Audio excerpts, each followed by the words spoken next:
Listo, en vivo. Pues, hola, buenos días a todos. Muchas gracias por acompañarnos una vez más aquí en este programa.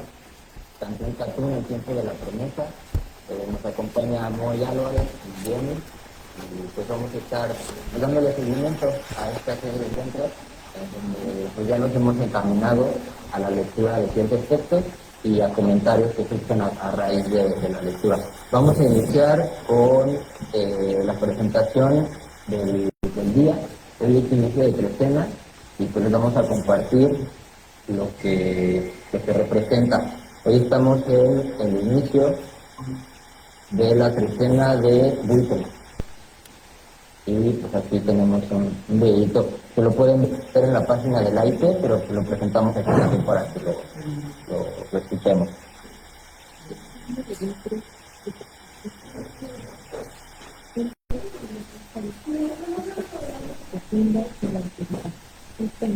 Considera sagrada ese paso racial que se pone contemplando y sanando la naturaleza.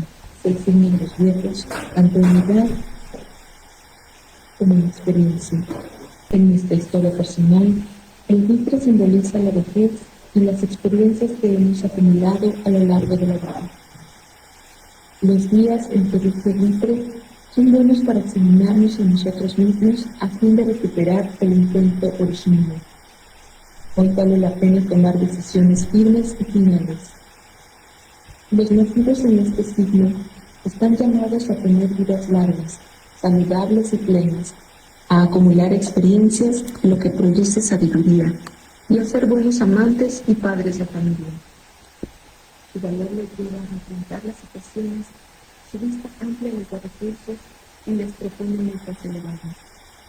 Es un signo de líderes, sabios y maestros. En el aspecto negativo, las magníficas cualidades de buitre pueden hacer que se sienten importantes, al punto de comportarse en forma desconsiderada o cruel. Consejo tolteca: considera a quienes te rodean, no impongas tu superioridad, no te permitas un solo acto de crueldad, desarrolla la empatía y no manipules emocionalmente a los demás. Recuerda que no sabes todo y aprende a reír.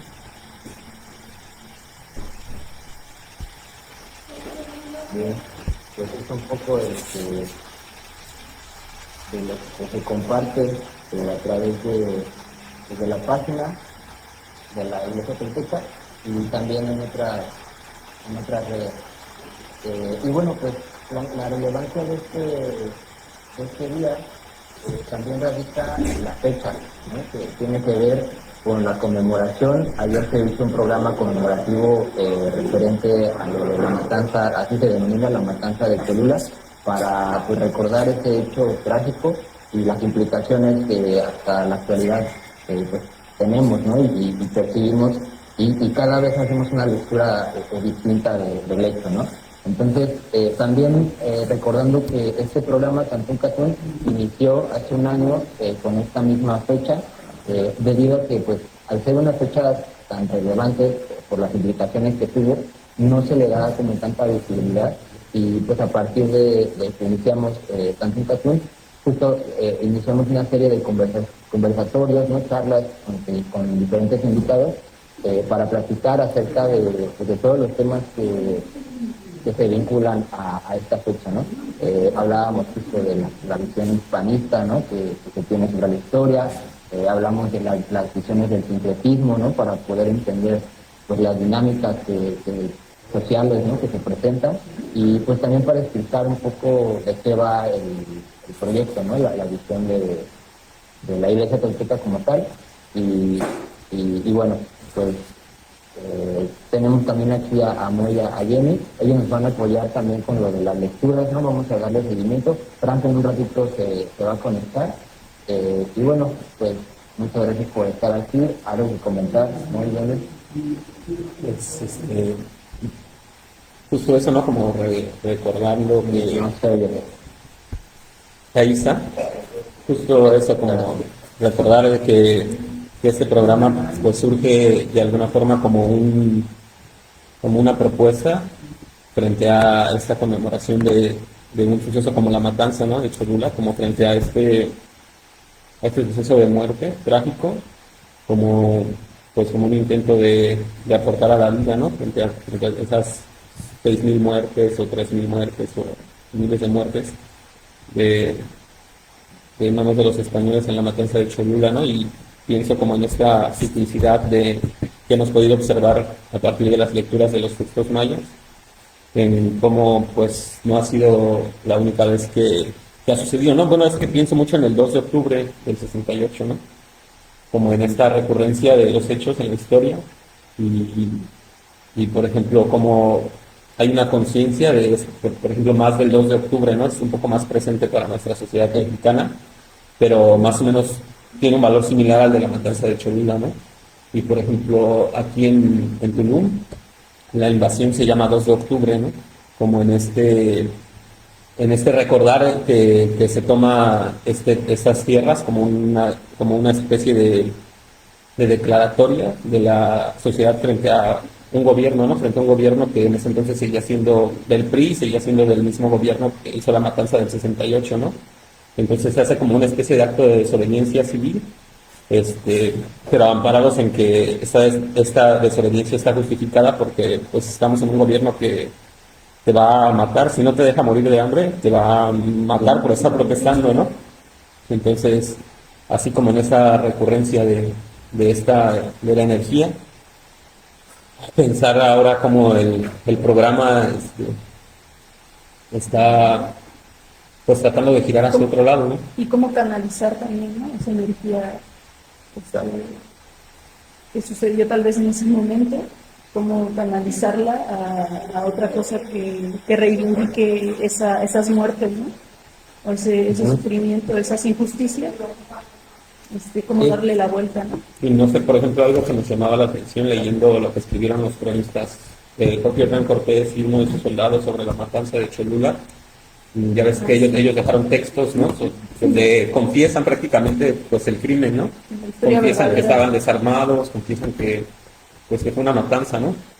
Y algo que nos llamaba mucho la atención era A que cuando después de la matanza, Cortés dice que ellos se llevaron todo el oro, la plata y las plumas, ¿no? Y que, bueno, saben que ellos venían con los tlaxcaltecas, ¿no?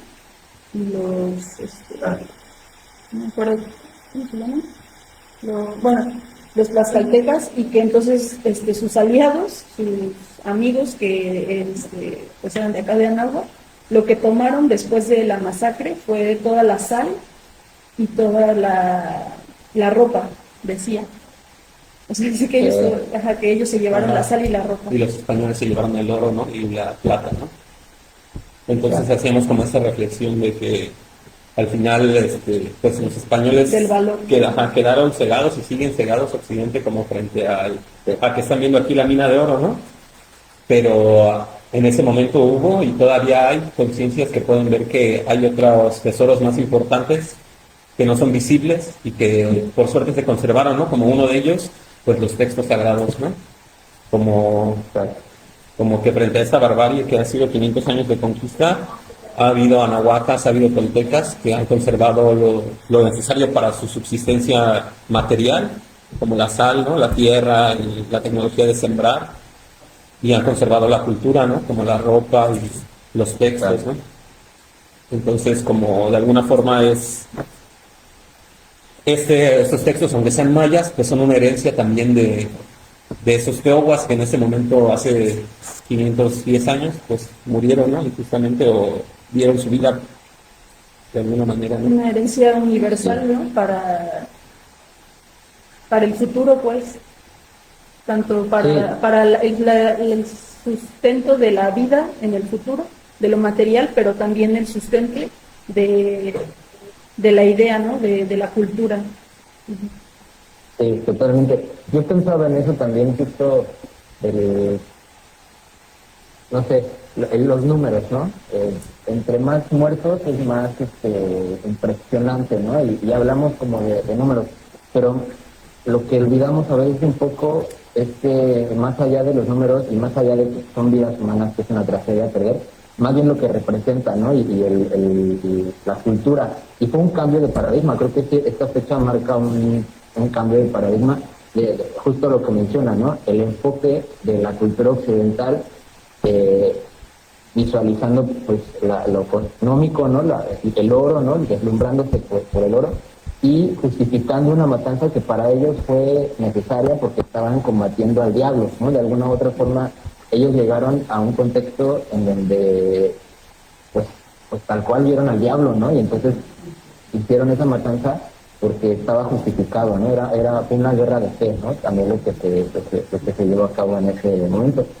Y también ayer me enteré, no tengo a veces como mucho conocimiento de las festividades allá en la Ciudad de México, pero me dicen que igual en octubre, el 14 de octubre, es la fiesta de los mercados de Tepito, ahí en el centro de la ciudad. Yo soy de ahí del centro de la ciudad y me platicaron, y que es el 14 de octubre, ¿no? Entonces también el 12 de octubre hay fiesta, hay movimiento ahí en esa zona, y pues también recordar que pues en el centro, ¿no? La capital, pues ahí se desarrolló todo este asunto, y pues quizá en las fechas, y por eso iniciamos también el programa mencionando la fecha del día, ¿no? Porque lo que estamos también planteando con el proyecto, ¿no? De la Iglesia Tolteca, el movimiento Tolteca, es justamente utilizar la cultura, ¿no? El valor que nosotros sí estamos viendo, ¿no? No nos quedamos cegados por el oro, por la cuestión, la idea occidental, ¿no? Del capitalismo, ¿no? De la acumulación, sino más bien vamos a la raíz y valoramos el conocimiento que hay, ¿no? O sea, hoy puede ser un 19 de octubre o 20 de octubre, pero también es un día uno buitre, ¿no? Y lo que representa pues es como valorar ese conocimiento, esos símbolos, y que nos dan un mensaje día con día, ¿no? Y pues también para saber que no es solamente pues un día aislado, ¿no? Sino que está conectado con otras fechas, y pues en esa recurrencia es en la que estamos. Y bueno, también pues yo creo que vamos a ir dándole al asunto de la lectura para analizarla, y pues antes de ello habíamos comentado también que pues la idea también es cómo catalogar o cómo describir la postura tolteca ante la vida, ¿no?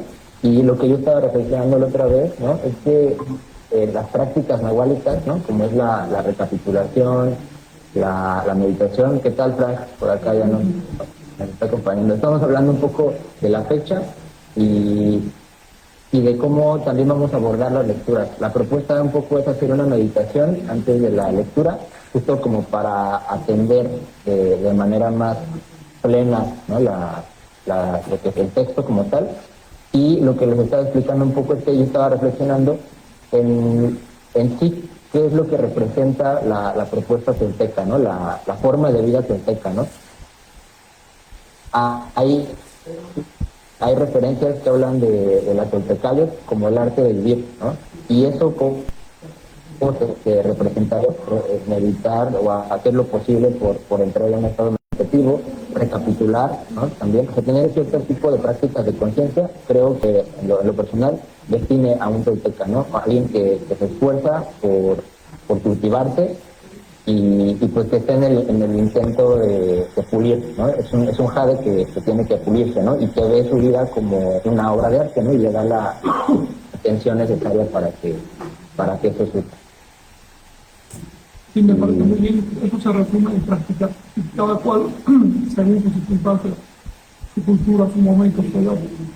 No hay receta. Sí, no hay receta. Pero definitivamente el arte de vivir, la autenticidad, si lo van a descarnar, si le van a quitar todo su cuerpo, se queda en la práctica nahuálica. Y la práctica nahuálica no debe ser una caricatura, no debe ser un estereotipo.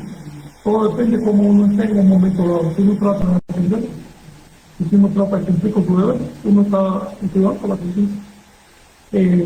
Por otro lado, el repetir caricaturescamente fórmulas. Bueno, tiene al principio una utilidad que se llama la presión para el diálogo. pero después que se vuelve una rutina ya es, puede ser hasta peor. La idea es salir de rutinas, nacimos sin rutina psicológica. Y bueno, en lo posible volver a ese estado de no rutina. Eso no significa que no aceptemos en un momento dado rutinas sutiles y necesarias, pero a la vista. Y mi consejo es de cuando en cuando cambiar, levantarse más tarde, levantarse más temprano, salir del lugar, lo que sea, que te rompa un poco, cambiar la ropa, cambiar el peinado. En realidad esa es la práctica nahuálica, fluir con el cambio, y hacerlo a conciencia. Si tú eres consciente de los cambios, tú estás viviendo siempre en el aquí y ahora y siempre es nuevo. Entonces no te da tiempo a aburrir. En la práctica cotidiana, en la vida personal, eso implica llegar a un arreglo, llegar a un acuerdo. Castaneda hablaba de escudos de guerrero, buscarse ciertos escudos que te permiten, por un lado, combatir el carácter demoledor personal que trata de abrazarnos a todos y convertirnos en materia prima. Y por el otro lado, las misiones del Nahual que pueden desconcertar a cualquiera y pueden hasta destruirle la vida. Y esos escudos de guerrero son procedimientos que uno incorpora para orientarse. La clave de estos escudos de guerrero es ponerte contra la pared. Si estás contra la pared, tú funcionas, haces las cosas. Si estás en tu nicho de confort, no te levantas. Entonces, algo que yo le recomiendo a todos es buscarse una tarea digna y cumplir con ella, sabiendo que es una tarea elegida por uno mismo y no un comando celestial ni nada de eso. Por lo tanto, en un momento dado uno puede hasta cambiar de tarea, pero no por miedo, sino por elección y por un análisis frío de las cosas, es decir, ahora funciona. Buscarse una tarea y cumplir con ella. Y tenemos una gran oportunidad todos los que estamos haciendo aquí, porque ¿sabes qué? Se nos han acumulado 5 siglos de tarea. Nosotros estamos rompiendo una inercia de 5 siglos. Es más, les voy a hacer es una inercia mucho más vieja. Es una inercia que comenzó acá en Anagua hace al menos 1000 años. Saben que los antropólogos y los historiadores le llaman a cierto periodo posclásico, ¿verdad? ¿Y saben por qué le llaman posclásico? Sí, porque hubo como una decadencia de la cultura, ¿no? Hubo una decadencia de la cultura con respecto a un periodo anterior, ¿no? El anterior fue clásico, fue brillante, pero no se pudo mantener ese brillo, porque la cultura estaba aislada. Y una cultura aislada, a ver de dónde va a sacar para mantener el hito. Bastante que tuvo miles de años produciendo motivos culturales. Estaba cerrada, no tenía retroalimentación, y a pesar de que crearon la posibilidad para poder compensar eso, aún así no era suficiente. La prueba es que cuando llegaron los españoles, un puñado de gente desarticuló 2 civilizaciones, porque la totalidad no les dio experiencia política, experiencia social, no les dio experiencia con el tonal. ¿Ves? El clásico, en términos psicológicos, es el periodo en que la civilización arahuaca se refugió en su nicho de confort y empezó a repetir esquemas que antes habían funcionado, pero ahora eran puras rutinas. Y eso llevó a ciertas dictaduras, a ciertas cosas que terminaron quebrando el territorio en cuanto vino un elemento foráneo. Si la gente hubiera estado contenta con lo que estaba pasando, nadie se hubiera aliado con los españoles. Entonces, eso también hay que tenerlo en cuenta. Nosotros estamos rompiendo rutinas muy viejas. ¿Qué será? Un par de siglos después de la muerte de Seacatopiti, ya lo que es que lo mataron y después agarraron su cadáver, lo convirtieron casi en un dios y su enseñanza la convirtieron en una pirámide, algo bien fálico y bien, que se gastaba los recursos de todo el pueblo. Y dieron una serie de principios que había que cumplir mecánicamente. Y quienes no cumplían, le ponían una multa, le cobraban una manta a la familia que no, en esa época una manta era difícil de tener. Bueno, esa era la multa que le ponían a quienes no participaban en los ritos. Estamos entonces tratando de encontrar una raíz que va mucho más allá de la llegada de los españoles. Nosotros internamente no podemos reducir la historia de Nahua a un blanco y negro. Externamente lo estamos haciendo como arma de lucha para combatir algo peor, que es la visión hispanista y la visión criolla, la visión indigenista. Pero internamente tenemos que entender que la cosa no es un blanco y negro de ninguna manera. Estamos luchando contra nuestras propias rémoras, contra nuestros propios inercias. Háblele más, hoy no puedo ni hablar, así que sigan ustedes. Yo quisiera decir algo que me parece interesante de este, por ejemplo, de este ciclo del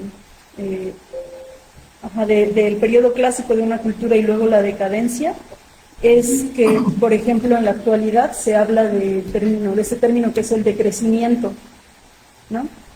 Que nuestra civilización se ha construido o ha tenido un auge gracias a la extracción de petróleo y al desarrollo de la industria, ¿no? Y de la tecnología y todo esto.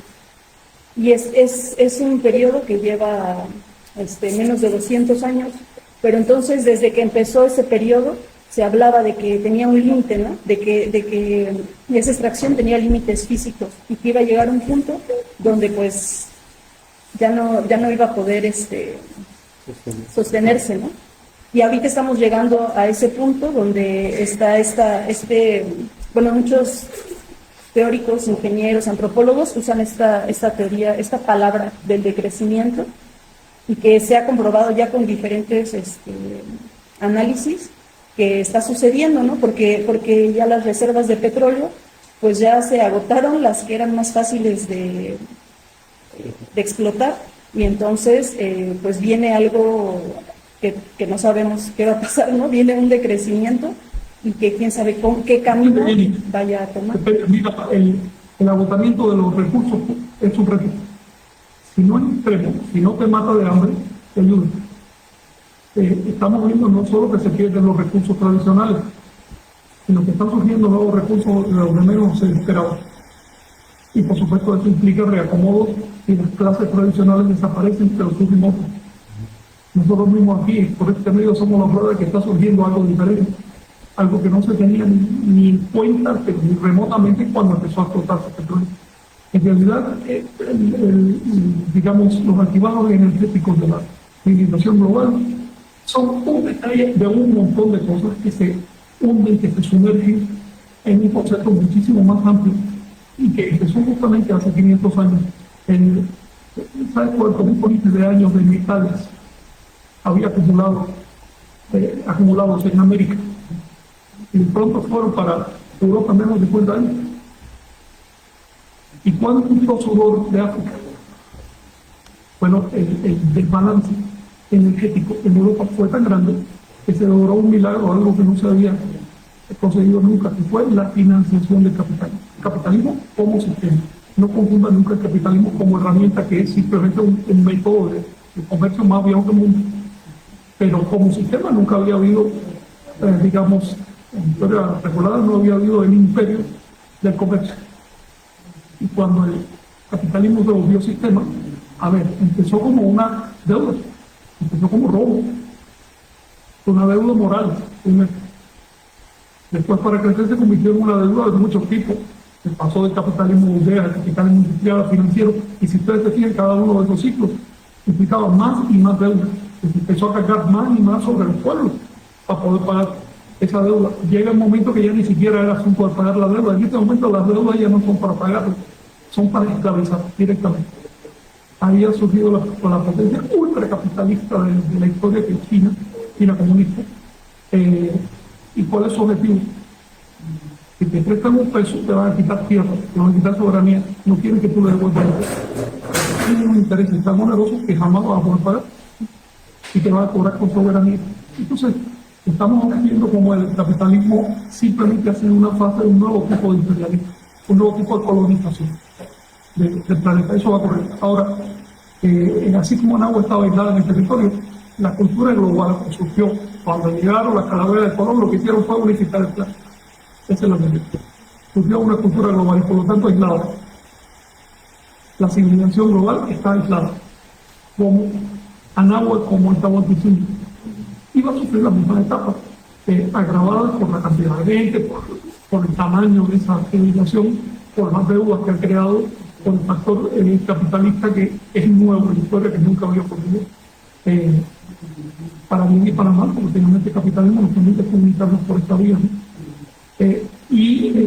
Cosas nuevas por ejemplo, porque no hay reacción. Por ejemplo, el marxismo es una reacción, es un problema con el marxismo, que no es una ideología propositiva.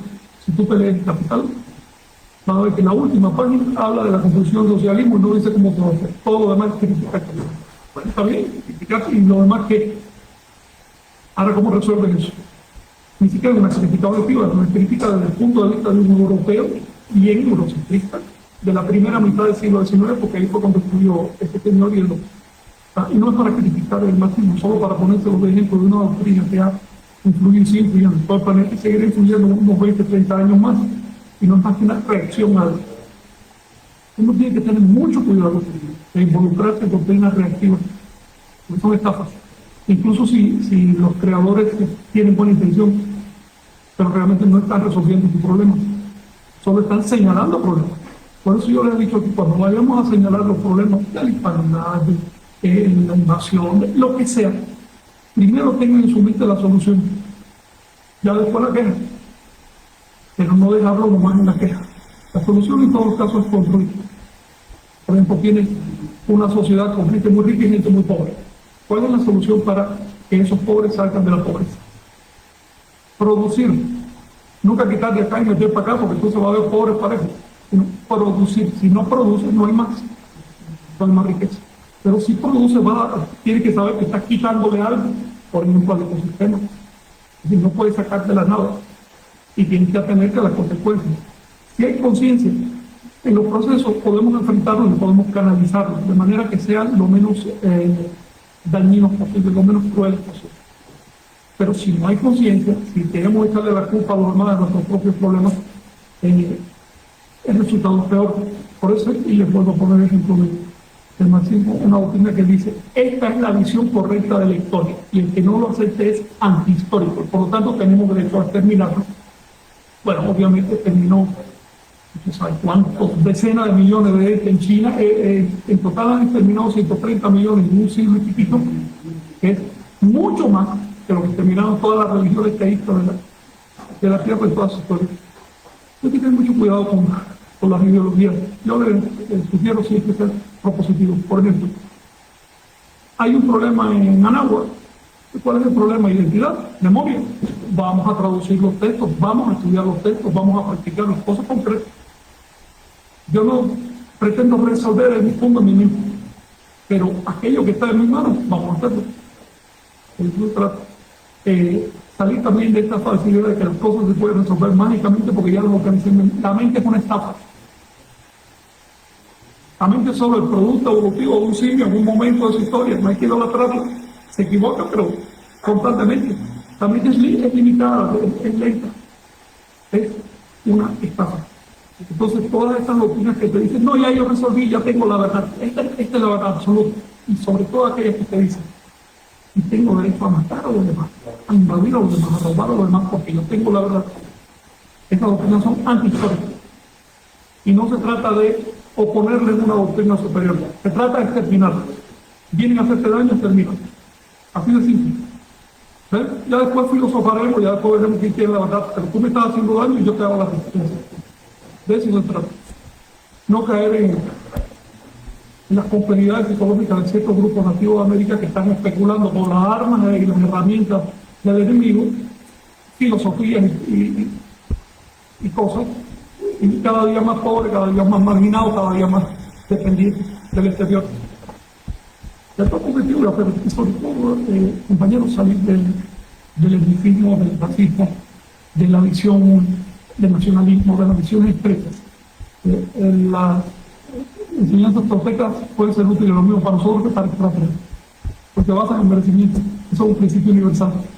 Donde quiera que haya evolución biológica, hay merecer o no merecer. Entonces, sacarlas del etnicismo donde la han arrojado Los 5 siglos de colonia, recuerden, lo que hicieron fue separar étnicamente a los pueblos y arrojarlos psicológicamente al hemicidio. Recuerden eso. Ahora estaba viendo un video de un hispanista. A ver, se está quejando del indigenismo, porque la etiqueta indígena la clavaron los españoles, aquí no había indígenas. Es decir, si lo hacen, asúmanlo, porque con cobardía no van a llegar a nada. Estoy hablando de más, voy a recoger al gato, me integro unos minutos, ¿ok? Sí, creo que, bueno, Alguien iba a decir que en ese sentido, o sea, se puede observar que estamos viviendo un momento muy particular en la historia de la humanidad, ¿no? Que nunca había pasado. Y entonces nos vamos a enfrentar a retos que no tenemos idea, ¿no? Que nunca había pasado. Entonces, en ese sentido, para proponer futuro, que también tiene que ver con proponer presente también propone futuro. Eso, para proponer, primero uno tiene que poder imaginar, ¿no? Y cómo imaginar algo que está más allá de lo que, de la mente que tiene, ¿no? O de lo que sabe o de su contexto. Y en ese sentido yo pienso que el libro de los textos del Chilam Balam nos dan la oportunidad de imaginar, pues eso, ¿no? Primero es una visión del pasado, ¿no? Desde un punto de una perspectiva histórica, pero también ideológica, ¿no? Como desde una cosmovisión. Y de ahí, y de ahí pues está hablando de ciclos, de una cosmovisión cíclica. Entonces nos permite imaginar pues futuros posibles, ¿no? Como en qué parte de esos ciclos naturales nos encontramos y hacia dónde podríamos dirigirnos, ¿no? Para empezar a proponer el futuro. Primero, Jenny, saber cómo está la cosa. Datos concretos. Realidades. Por ejemplo, hay un montón de propaganda sobre cómo eran los prehispánicos. Pero ahí están las fuentes. ¿Cómo salir de duda? Leyendo la fuente, estudiando. Pero por otro lado, saber distinguir el problema real del problema falso. Porque si hay problemas es que hay dos partes. Y cada una de las partes va a tratar de falsear el problema para que la otra se equivoque. Es saber entrar en esta guerra. Saber también comparar con eventos similares en otras partes del mundo, en otras partes de la historia, para poder ver las etapas. Y después de eso, atreverse, osar. Es decir, me atrevo a pensar en un futuro diferente. Por ejemplo, nosotros estamos encantados al estudiar la historia de Agua porque estamos viendo una civilización sólida, que en algunos aspectos fue única. Pero no hay que caer de rodillas frente a esa historia. ¿Cómo evito yo caer de rodillas frente a esa historia y dejarme aplastar por la civilización de Anáhuac? Planteándome que Anáhuac es solo un problema y que no vale la pena dejarlo ahí, y que puede ser muchísimo más grande y muchísimo mejor. Hay que seguir. Si nos ponemos contra la pared y nos ponemos el reto, entonces visualizamos hacia dónde queremos ir. ¿Qué va a hacer el enemigo? Y estoy hablando muy, digamos, maniqueamente, pero finalmente, ¿qué va a hacer la reacción? ¿Qué va a hacer la iglesia? Va a tratar de que te quede aplastada frente a la realidad histórica. Ahí tienen los grupos de la tradición, de las neotradiciones modernas, tratando simplemente de repetir estereotipos a ver si mágicamente con eso ya consigue, sin atreverte a decir que es mayor.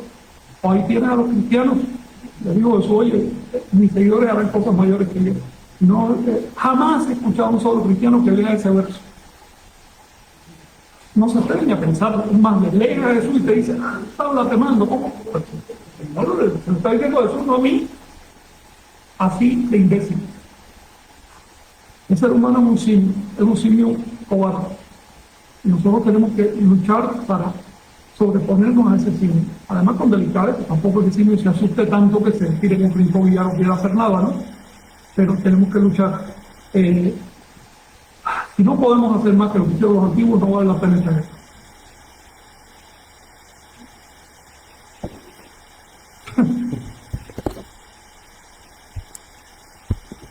También de alguna forma, bueno, cuando se leen estos textos y sobre todo estos que vamos a abordar hoy, que hablan de lo que estaban viendo estos sacerdotes antes de la llegada de los españoles, de cómo estaban viendo el colapso que venía, de alguna forma estamos en una situación similar, ¿no? Tenemos la oportunidad de mirar o sea, esto que le va a pasar como le pasó a Nahua, le va a pasar a esta civilización occidental capitalista, ¿no? Sí. Y entonces tenemos esta oportunidad que tuvieron ellos de ver entonces el pasado, ver los ciclos, ver la historia y pensar en qué hacer y actuar, ¿no? Y actuar como estén nuestras posibilidades, ¿no? Con la conciencia de que... Mira, no hay que ser arrogante con eso, podemos equivocarnos, sí, pero por lo menos si conoce lo que pasó ya, mínimo, por lo menos ese error ya no lo comete. Por eso yo insisto en poner las cosas de manera bastante descarnada, no endulzar el pasado. Por eso también, por ejemplo, si tú te fijas, traduje palabra por palabra todos los fragmentos sincréticos, incluso los fragmentos católicos de los libros de Chirambalá. No hay que tenerle miedo a los hechos, es lo que pasó. Y sobre esos hechos es que podemos construir. Si estafamos una parte de esos hechos, cualquier cosa que hagamos se va a caer, va a quedar suelta.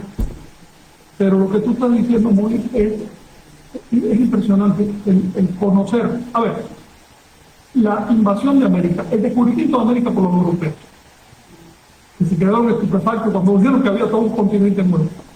El descubrimiento del viejo mundo por los americanos.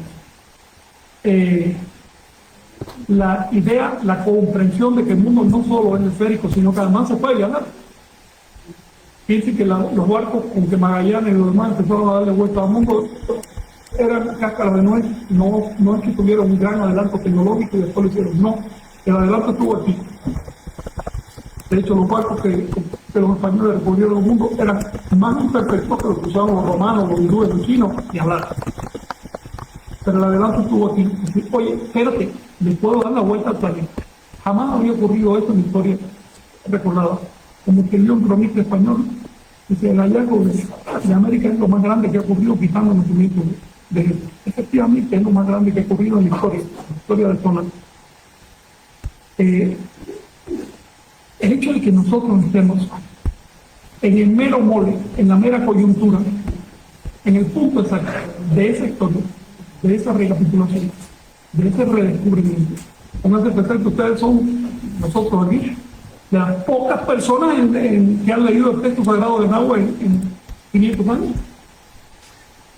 Se pueden contar con los dedos de dos manos las personas que lo han leído en 500 años. Estamos en el mero mole. Eso es un privilegio, eso nos da una visión que no tienen otros grupos, que no tienen otras culturas, que no tienen otros pueblos. Por eso cuando tú ves, por ejemplo, la política de los hispanistas, que puede que lleguen al poder, o la política de los criollos en México y en el resto de América, puedes verlo de lejos. Es decir, mira, están haciendo esto, y después van a hacer aquello, y les va a salir mal por acá, les va a salir bien, porque conoces la historia. Y también puedes verlo como un bloque. Es decir, lo que necesitamos es tal cosa. Entonces encontrar la diferencia con respecto a lo que se está haciendo, y eso nos da una trayectoria de combate, ¿no? Y hay que luchar en este sentido. En mi opinión, el punto básico ahora es conocimiento. Lo que hicieron los cristianos al llegar a América fue destruir las escuelas, matar a los sabios, quemaron las casas de cultura, los libros. Es decir, atestaron contra el conocimiento. Tenemos que recuperar 500 siglos de conocimientos perdidos. Tenemos que salir de la inercia de la ignorancia. Cuando la gente sabe, ya la gente sabrá si miente o no responde, ya sabe. Pero si la gente no sabe, tiene el caso de estos pobres hispanistas que por tratar de defender a su pueblo están repitiendo mentiras, involucrándose en un problema de que ya no va a poder salir, jodiendo a su país, jodiendo al país ajeno, y así mismo, porque se estafa la posibilidad de aprender de sus propios errores. Entonces, lo principal es aprender, además desarrollar el intelecto, desarrollar el intelecto. Estoy viendo que el ser humano cada vez está más, cada vez le cuesta más trabajo razonar. Me acaba de decir alguien, no, sí, Los hijos de los americanos conocen su historia. Hermano, nadie nace sabiendo, no importa la pinta que tenga, tiene que estudiar. Me vas a decir que solo porque nació ya es como tú te crees muy español, ya conoces la historia de España nomás por haber nacido o tuviste que estudiar. Salir de esa mentalidad estúpida que está impregnando al civil, que le viene muy bien a los que mandan, porque los que mandan quieren que tú no pienses, que tú reacciones emocionalmente. Eso es lo que está ocurriendo hoy. Y estos medios, si bien son una facilidad, pero también hipnotizan a las masas. Esto es un medio de hipnosis. Y yo veo a las masas encantadas consumiendo basura. Me decía alguien, no, es que el video tal vez, ven el video tal, porque dice, hermano, te estoy hablando de fuentes teológicas del siglo XVI. Y tú me estás mandando por un video de internet que sabe Dios quién hizo. Ni siquiera puedes calibrar la magnitud, la diferencia. No puedes ubicarte a ti mismo. ¿Qué sentido tiene hablar otro? Porque yo me desayuno con 2 o 3 videos, ¿no? Otro hermano que me estaba diciendo, yo tengo la explicación de por qué Dios ahogó a millones de niños y animales inocentes en el mundo. Yo le pregunto, ¿tú lo harías? Callado. No, explicación no tienes nada, hombre, tú no tienes una oportunidad que te dio otro tan superhumano como tú. Bueno, ya empecé a maldecir, así que me doy marcha atrás, lo dejo a ustedes, yo me voy a poner mucho. Sí, pero digo, ahorita ya se le llama neurodivergencia y se le está protegiendo con la ley neurodivergencia. Hay una tendencia en Europa, obviamente ya con ciertas situaciones, ¿no? En algún momento habrá que platicarlo porque justamente es la tendencia de que si te disocias, ¿no? Si tienes un problema de disociación, no es tu problema tanto, sino más bien de las condiciones sociales que te llevaron a ese problema y por eso hay que protegerte, ¿no? De alguna manera. Pero eso lo que está llevando en ciertos puntos extremos es a tener que tolerar cierto tipo de criterios que realmente pues se podrían pulir con estudios, ¿no? O sea, hay un tema medio complicado de platicar, pero la neurodivergencia, el respeto a la neurodivergencia es la nueva tendencia que están desarrollando para proteger ciertos criterios que realmente pues lo que denotan es ignorancia o es una falta de calibración, ¿no? Más allá de una condición psicológica complicada, ¿no? Y que se debe de atender, o social, exacto. Oye, a ver, te tengo una pregunta. ¿Un delincuente es un neurodivergente? De alguna forma, en algunos casos. Ok, claro. Sobre todo si está en una posición de poder, es solo el hermano neurodivergente con todos sus derechos a delinquir. Ya veo. Por ahí va el asunto medio turbio. Pero que también se usa. Oye, le estoy diciendo una cosa, Ahí va a ¿Sí? decir que también se puede usar desde otras formas, ¿no? Como si no piensas, como te dicen que tienes que pensar, si no opinas lo que todos opinan. Si no das tu vida como para la producción y el consumo, pues entonces tienes algo mal en la cabeza porque eres neurodivergente, ¿no? También. O sea, Claro. se puede usar de diferentes maneras, sí. Usted sabe que el cerebro humano ha disminuido bastante en los últimos tiempos, ¿no? De tamaño, en promedio. Y sobre todo ha disminuido en tamaño, pero sobre todo en habilidad. En habilidad para empatar las cosas y demás. En la misma medida en que la sociedad se deja guiar, porque resulta más cómodo. Pero esto de la neurodivergencia me deja inquieto, porque he notado una tendencia, se podría decir por parte del progresismo, a justificar lo que hace un tiempo era injustificable. ¿Ok? Y no quiero ni hablar más del detalle de eso porque me enciendan mucho. Pero si este señor está cometiendo un delito, un crimen, está abusando de una persona que no puede defenderse. Y tú me dices que simplemente eso es ¿a dónde se va a llegar con eso? Es decir, la sociedad también tiene derecho a defenderse de este tipo de ideología, de este tipo de gente, porque le va la vida en eso. Estaba viendo un chino que está encantado de que el Partido Comunista les haya metido una cámara adentro de la casa para ver qué hablan. Y dice, yo no tengo ningún problema de que espíen mis conversaciones, que el partido espíe mis conversaciones, porque yo estoy a favor del partido. Claro, tienen una cámara, por eso está a favor del partido. Y está encantado. Está diciendo a los demás, sí, acepten la cámara.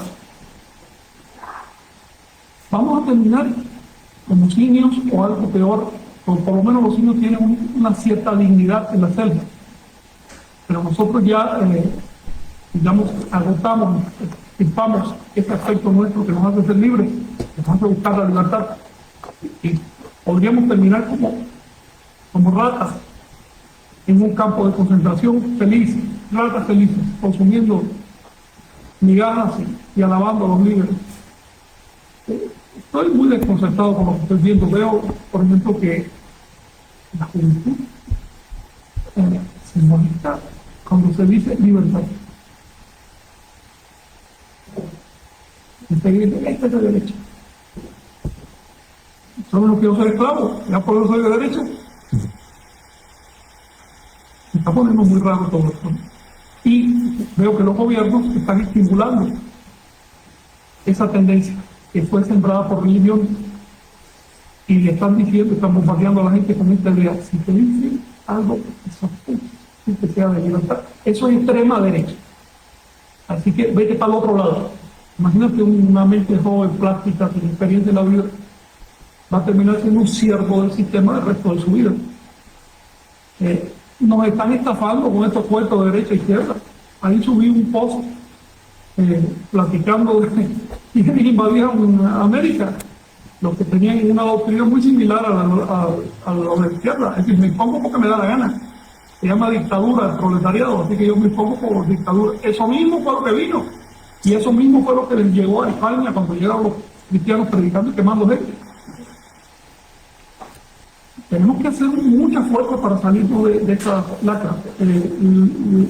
Al comenzar, Omey estaba hablando de la práctica nahuatl.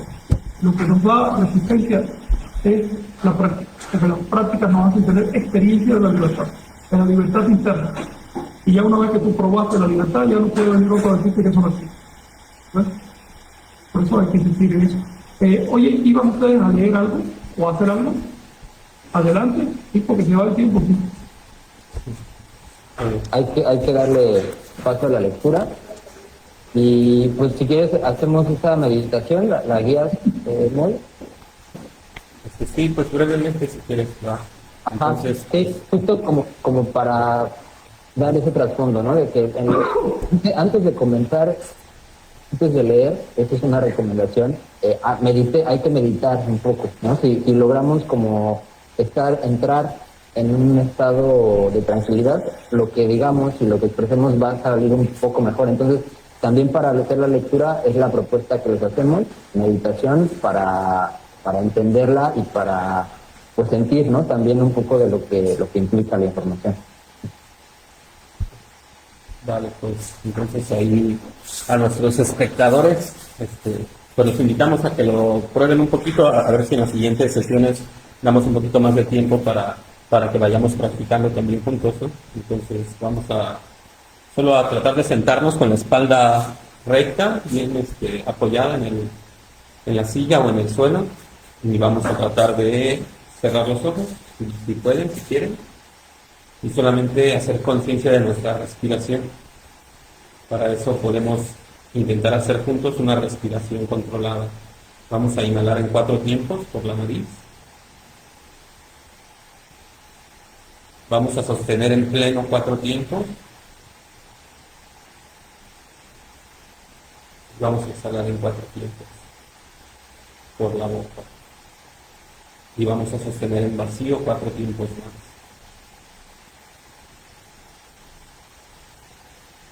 Una vez más inhalamos en 4 tiempos. Sostenemos en pleno 4 segundos. Y exhalamos por la boca en 4 segundos. Sostenemos en vacío en una última vez. Y ahora dejamos que la respiración fluya de una manera normal, sin perder su conciencia. Vamos a sentir rápidamente nuestros pies, en dónde están apoyados nuestros pies, nuestros dedos de los pies, nuestros talones, y vamos a imaginar un recorrido a través de nuestras pantorrillas, nuestras piernas, vamos a sentirlas, nuestras caderas, sentir nuestros apoyos, sentir la sensación de la ropa, el clima, y vamos a imaginar visualizar cada una de nuestras vértebras empezando desde las que nacen en la cadera y subiendo hasta donde empecemos a sentir el lugar en donde nuestras vértebras y nuestras costillas se encuentran, como si de nuestras vértebras empezaran a nacer las costillas y a su vez se van encontrando en el plexo solar, en nuestro esternón. Percibimos nuestro pecho y con la inhalación y la exhalación vamos relajando los músculos que sintamos tensos. Percibimos nuestros hombros, nuestros brazos, nuestros omóplatos, nuestras manos, sin perder la conciencia de la respiración. Vamos a sentir las vértebras de nuestro cuello hasta la base del cráneo y vamos a sentir y relajar con la respiración los músculos de nuestra cara, de nuestro entrecejo, de nuestra cabeza. Y sin perder esta calma, vamos a tratar de percibir qué estamos pensando, qué está diciendo nuestro cerebro, sin cambiarlo, sin buscar modificarlo, solamente tratar de observarlo. Vamos a continuar la respiración consciente, tratando de que esos pensamientos vayan encontrando su flujo. Y vamos a tratar solamente 15 segundos de concentrarnos en nuestra respiración, en sentir el cuerpo y en dejar que los pensamientos fluyan sin detenerse, sin entramparse.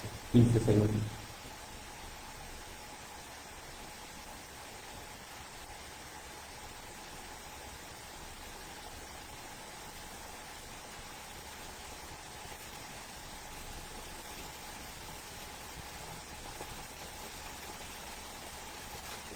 Y poco a poco vamos abriendo los ojos y vamos soltando un poco el cuerpo y vamos a intentar hacer la lectura. Esta vez queremos intentar hacer la lectura también en maya. Sin embargo, nosotros estamos estudiando la lengua aún.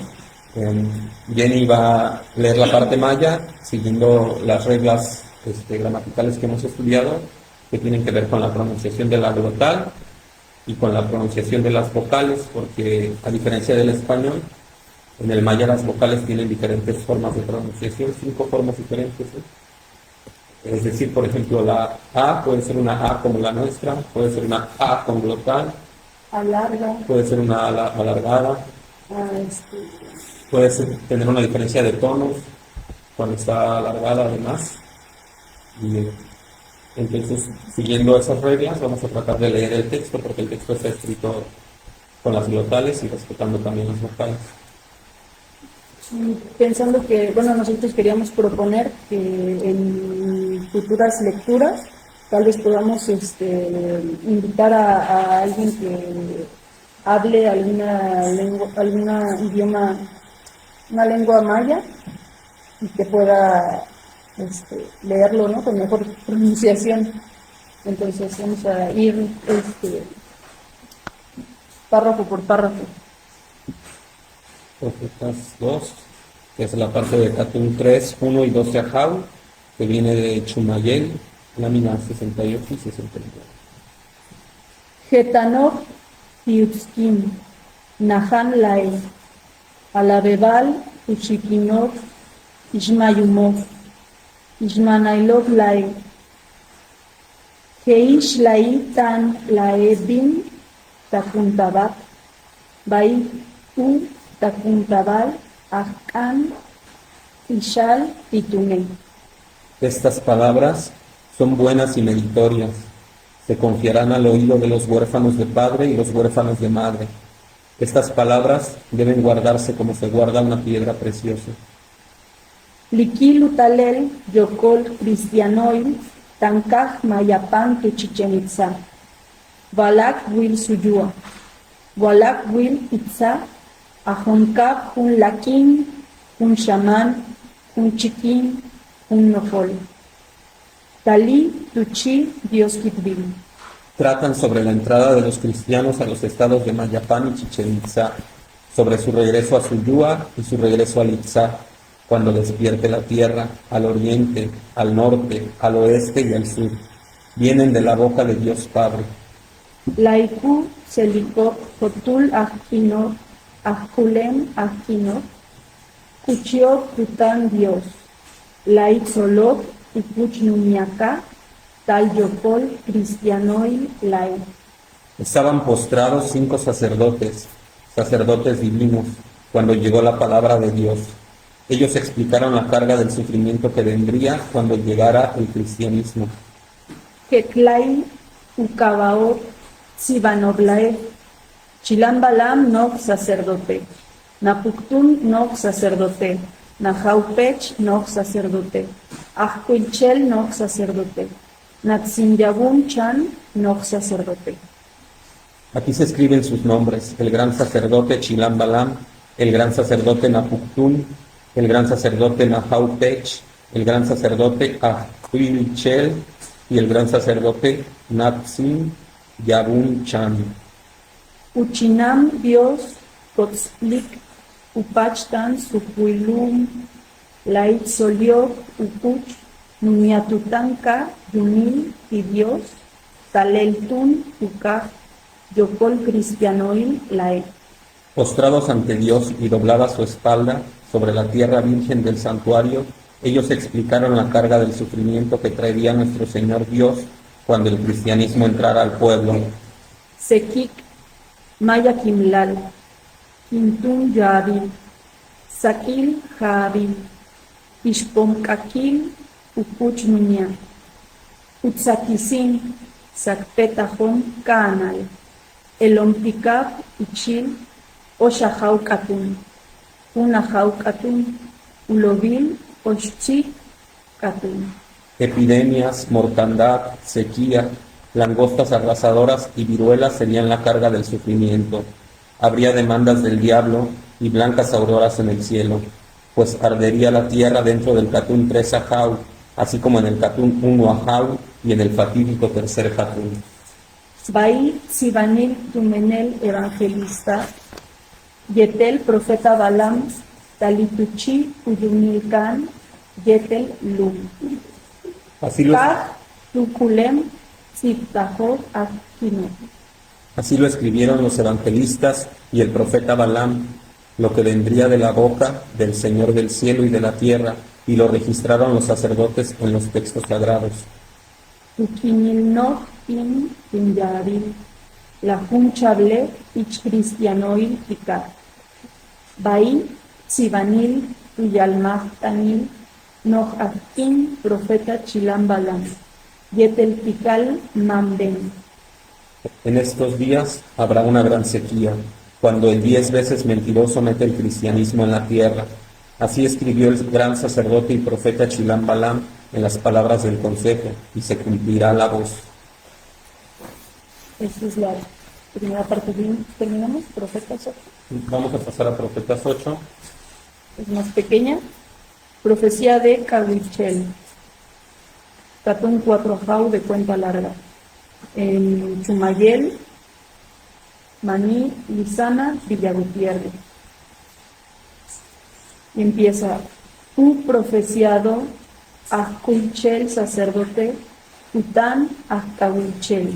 La profecía del sacerdote Huilchel, así dijo Cahuichel. Wem Hitzite, Katune, Yume. Meshka, Maish, Anaate, Tambalak, Utalel. Magbin, Kat, Sabak, Ukot, Katune, Yume. Ya concluyen los catunes, oh Padre, y aún no lo resolvéis. ¿No entendéis cómo funcionan y vienen? ¿Quién será el que distribuya los pliegues de la estera de los catunes, oh Padre? Tukinok Villanone, Yume. Makto, Ahkin, Makto, Ahbowat, Bintok, Alik, Utan, Bohe. Yume, Chil, Balamahau, Baalana, Ahau, Wale. Meshka, Maishtan, Anate. Cuando se presenten estos días, oh Padre, ¿quién será el sacerdote? ¿Quién el profeta que rectamente transmite el mensaje de los signos? Oh Padre, dentro del Balam Ahaú, cifrados están los Ahaus, no los resolveréis ni los entenderéis. Unatsuk, Ikab Kal, Balefun, Sal Pishanel.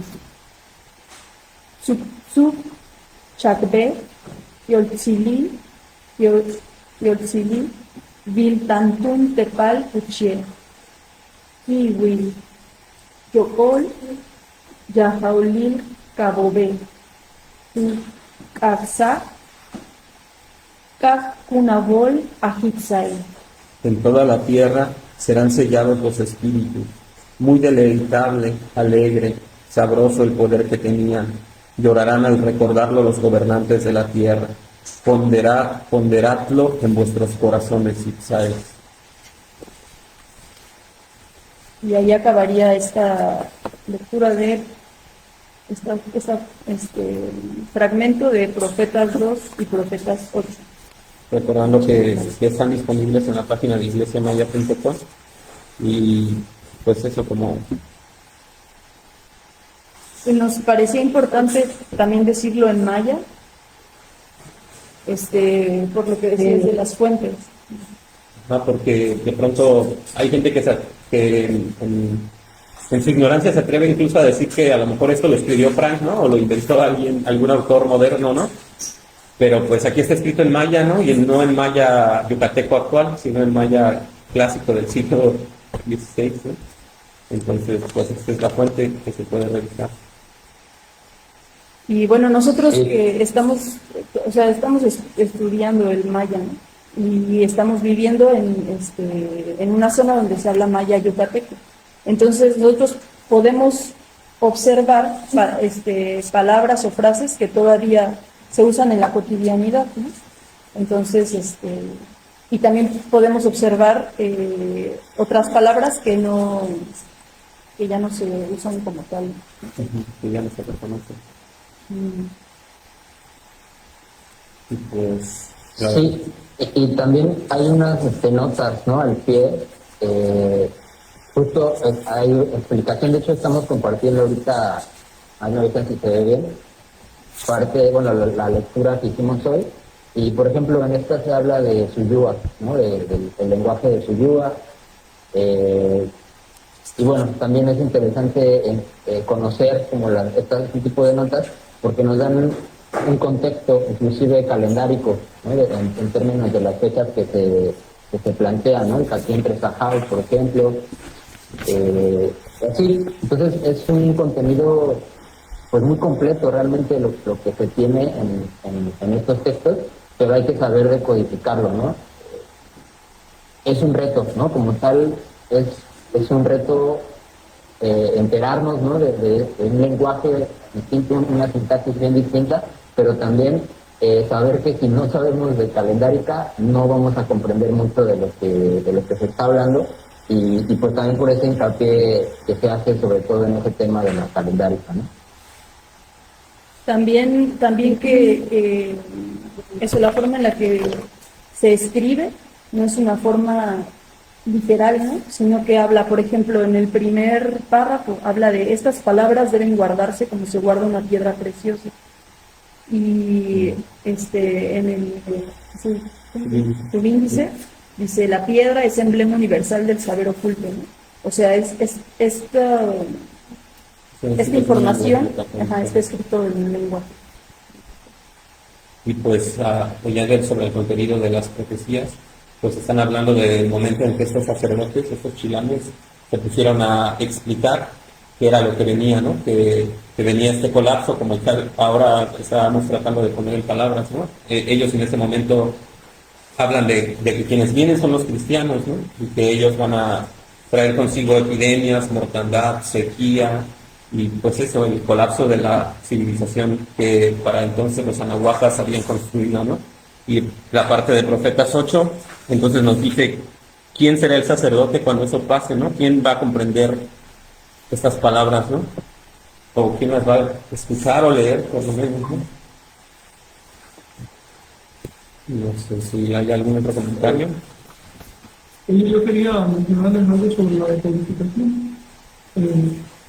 Eso de la herejía es porque para poder, bueno, lo que hicieron los invasores fue desarticular el sistema de acueductos y de manejo de agua por parte de los mayas, y los concentraron en los pueblos para tenerlos a la vista, porque si estaban alejados por allá por el monte, pues puede que los mayas tenían un concepto de ciudad ampliado, que eran anillos cada vez más amplios, y los españoles venían con un concepto diferente de ciudad. Entonces se concentraron a los mayas para impedir alzamientos, y con la misma se desaprendieron los acueductos, enseguida empezaron las sequías. La civilización maya se mantuvo milenios porque prestaba mucha atención al tema del agua, pero ni modo que ellos se dieron cuenta. En el caso de las epidemias fue una tragedia, no hay que culpar a los europeos por eso, porque ellos también recibieron una buena dosis de epidemias. El contacto entre dos continentes que estaban aislados por milenios tiene ese efecto.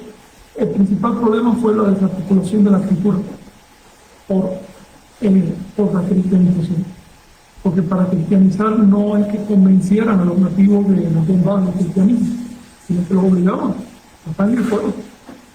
Los castigos eran mutilación, quemaron el planeta, por no. Es un detalle que ahora los países están diciendo que no, que la institución no quemó en los documentos. Quemaron un montón de gente por no querer cristianizar, y algunos por gusto, más por ensayar. Y la otra referencia es cuando dice, es un ejemplo que le voy a poner, ¿no? Cuando dice la palabra deben guardarse como una piedra preciosa, se usa el término can, que significa piedra preciosa. El can también significa cielo. Entonces el concepto de guardar la piedra preciosa es similar al concepto de buscar el interior del cielo. Cielo quiere decir conseguir.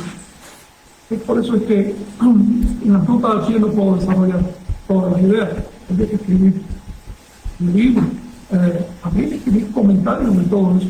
Hay muchísimas, la mayoría, la verdad, de las metáforas, el juego de palabras, no les puedo hacer mucho caso. Tampoco le pude hacer caso al hecho de que la obra está en verso. Ustedes quizás ya se dieron cuenta, supongo yo, ¿no?, de que hay versificación. No es prosa corrida. Hay pedazos que no son prosa.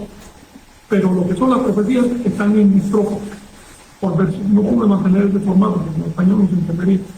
Y porque si lo corto, entonces apunta mucho y ya el libro de poesía es muy grueso. Pero hay un montón de recursos y de cosas que demuestran que esta es una literatura polímera que se hizo durante mucho tiempo, se realizó muchas veces. Aunque tiene este sabor colonial, que se reescribió en la colonia, los textos originales no son coloniales. Hay un antropólogo que pudo probar que parte de esos textos ya aparecen en el libro del Códice de París, que es anterior a la invasión.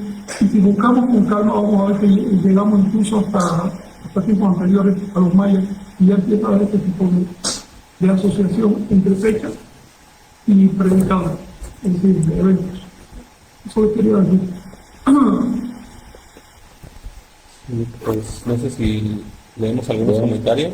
Pues sí, es muy rico todo este material que estamos aquí compartiendo. Igual yo creo que ya vamos a ir perfilando el cierre para no hacerlo más extenso. Y ha habido varios comentarios sobre el audio. Una disculpa, estamos transmitiendo desde un lugar con una tormenta tropical ahí medio complicada, pero vamos a editarlo para que puedan acceder a él con un mejor audio. Y pues bueno, sería eso por mi parte.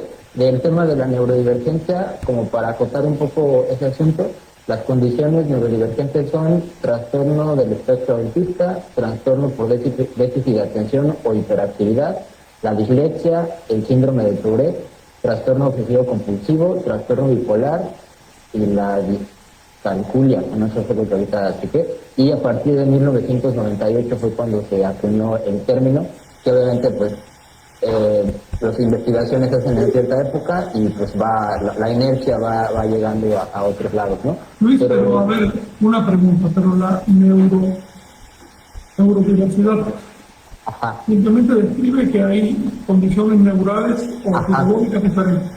Sí, Es que una palabra nueva es una cosa bien conocida. sí, sí, sí. Yo pensé que estaba refiriéndose a la justificación de conductas sociales patológicas. Es que va para allá en ciertos asuntos tiende a esa situación, porque hay personas neurotípicas y neuroatípicas, ¿no? O sea, como funcionamiento del cerebro que no se normaliza, ¿no? Que no forma parte de la normalidad.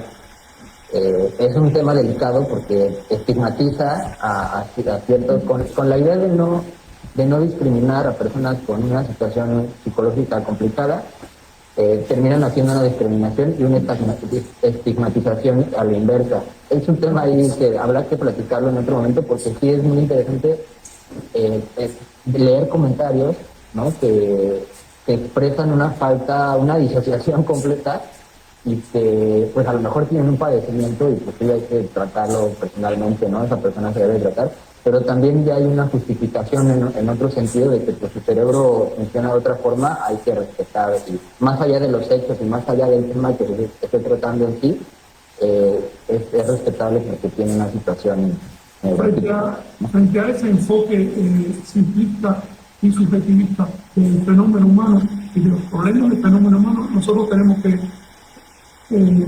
acentuar el hecho de que primero y ante todo hay que respetar millones de años de evolución de humano.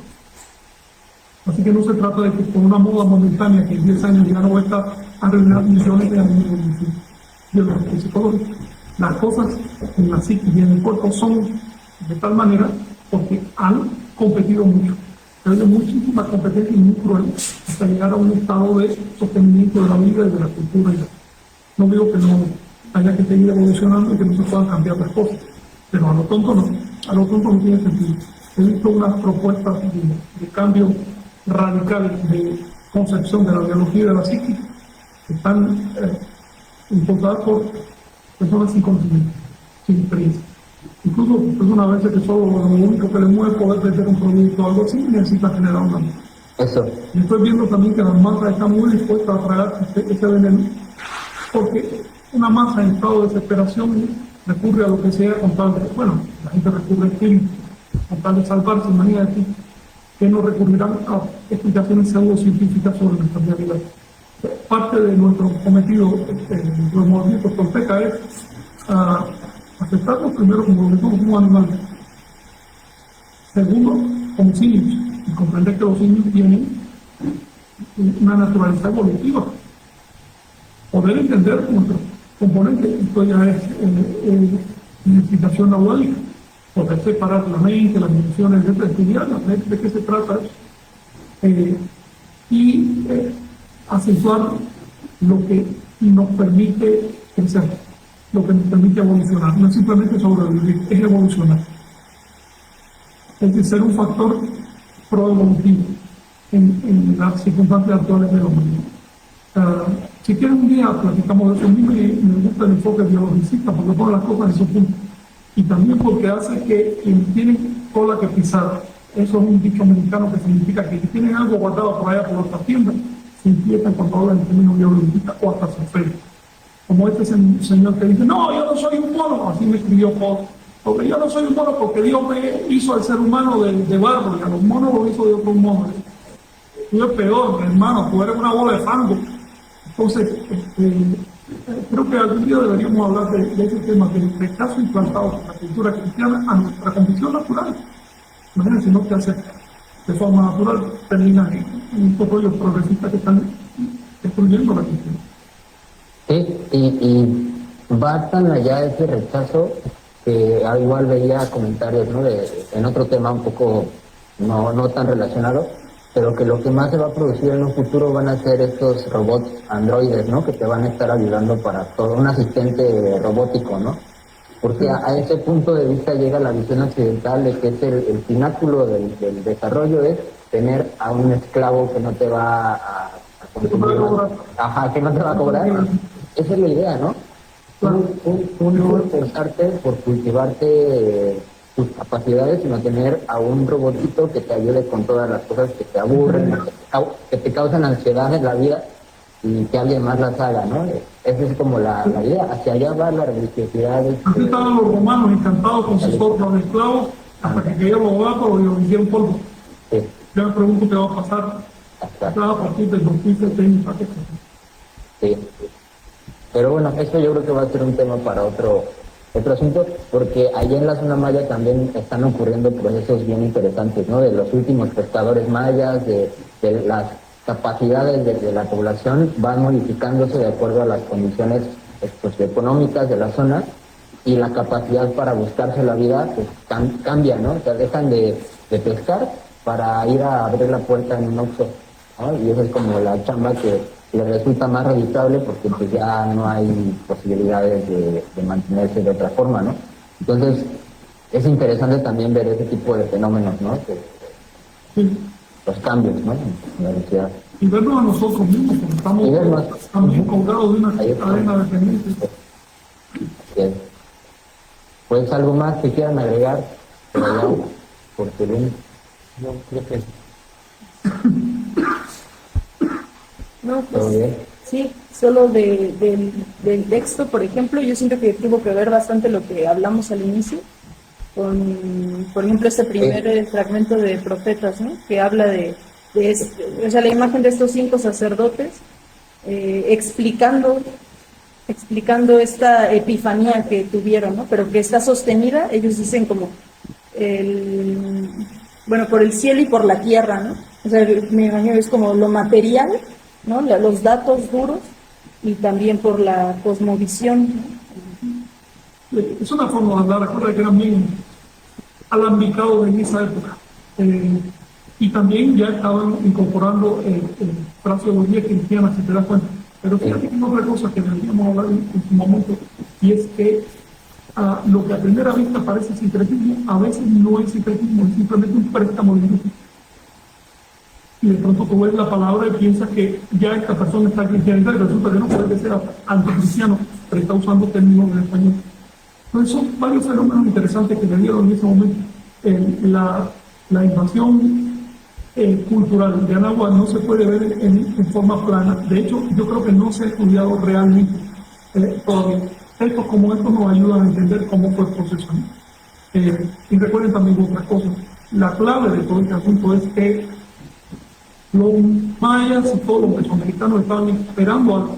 Los cristianos no estaban esperando nada. Ellos querían ir para China. Por lo tanto, durante el tiempo que siguió vigente esa literatura, hubo un sentido de ascendencia de la religión anahuaca sobre la cristiana, aunque la religión cristiana estaba masacrando a la anahuaca.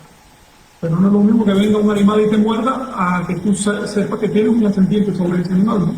Entonces, estos son factores a tener en cuenta. Ya con el tiempo, ya con el siglo XVIII, XIX, se pueden diluyendo, ¿no? Pero al principio resulta que no es ese sincretismo que a mí me enseñaron en la escuela, es una cosa más compleja. Sí.